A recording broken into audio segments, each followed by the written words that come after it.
Ndagusujeho nteze amatwi muri aka kanya urasuzwa na Padiri Janvier. Ngiye kukugezaho abatagatifu duhimbaza tariki ya 21 z'ukwezi kwa 9 buri mwaka. Tariki ya 21 z'ukwa 9 duhimbaza Mutagatifu Matayo intumwa, Mutagatifu Debora umuhanuzikazi n'umucamanza wo mu isezerano rya kera. Duhimbaza Mutagatifu Yonas umuhanuzi nawe mu isezerano rya kera. Tugahimbaza na Mutagatifu More. Ngiye kubagezaho ibyaranze ubuzima bwa Mutagatifu Matayo intumwa duhimbaza uyu munsi.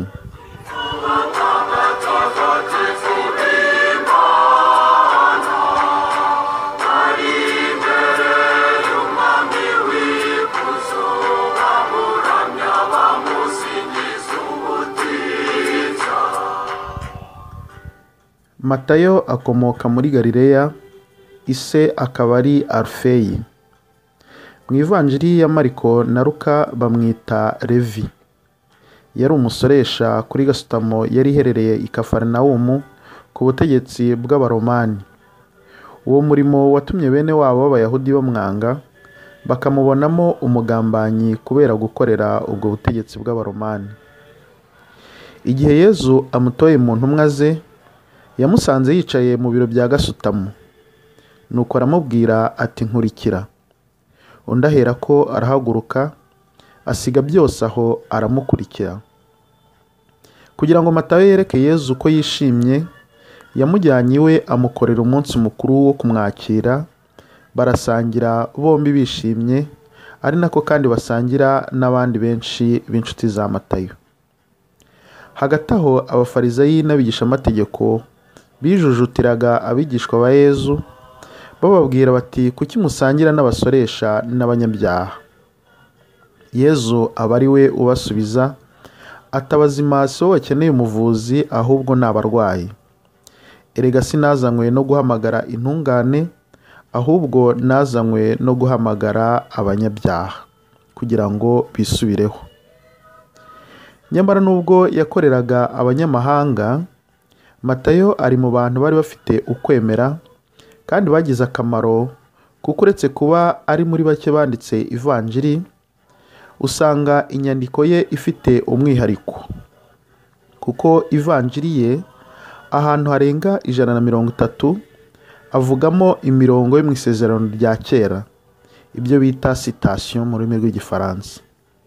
Ibyo biragaragaza ko yari akomeye ku idini rye ry'Abayahudi, atari umugambanyi nk'uko bene wabo bamukekaga. Ni bimwe Yezu avuga ati abantu bazava iyo gihera batanga imyanya abiyita abana b'ingoma mu bwami bw'ijuru.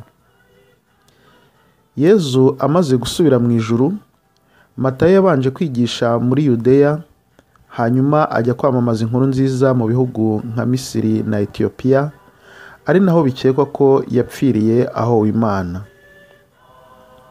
Ageze muri Etiyopiya mu mujyi wa Nadaveri, yakiriwe n'icyegera cya Kandasi, umwe uvugwa mu gitabo cy'ibyakozwe n'intumwa wabatijwe na Filipo. Nuko aho Nadaveri yahasanze abapfumu babiri bari barigaruriye rubanda bakoresheje amayeri, bakabatera indwara barangiza bakabakiza, nuko rubanda bakabemera. Matayo yarabatahuye maze rubanda babacikaho. Matayo yaje kumenyekana cyane muri Etiyopiya ubwo yazuraga igikomangoma Efranor, bituma umwami n'umwamikazi ndetse na rubanda rwinshi rwemera maze barabatizwa.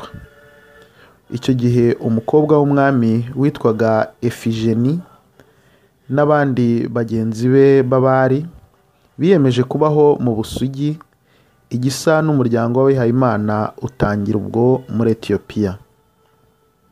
Nyuma haje kwima undi mwami ashaka kubana na Efigeni, ariko Efigeni aramwangira kuko ubusugi bwe yari yarabweguriye Imana. Birakaza umwami, ategeka ko babica bose hamwe na Matayo wari ubakuriye mu idini ry'Ubukristu, apfa atyo ahowe Imana. Mutagatifu Matayo niwe abakora mu biro bya za gasutamo n'iby'imisoro biyambaza, ndetse mu bihugu bimwe na bimwe nk'Ububiligi n'ahandi, cyane mu Bubiligi mu gace ka Namire, ishyirahamwe ryaho ry'abakontabure n'abakora ibijyanye abakora bifite aho bihuriye n'imisoro bafashe uwa gatanu wa nyuma w'ukwezi kwa 9 nk'umunsi bahurira hamwe bagakora umunsi mukuru, bagasangira bizihiza Mutagatifu Matayo umurinzi wabo. Umunsi mukuru mwiza kubitwa ba Matayo, abitwa ba Debora, abitwa ba Yonasi, abitwa ba More. Namwe mwese mwari munteze amatwi, umunsi mwiza. Nari Padiri Janvier, naho ubutaha.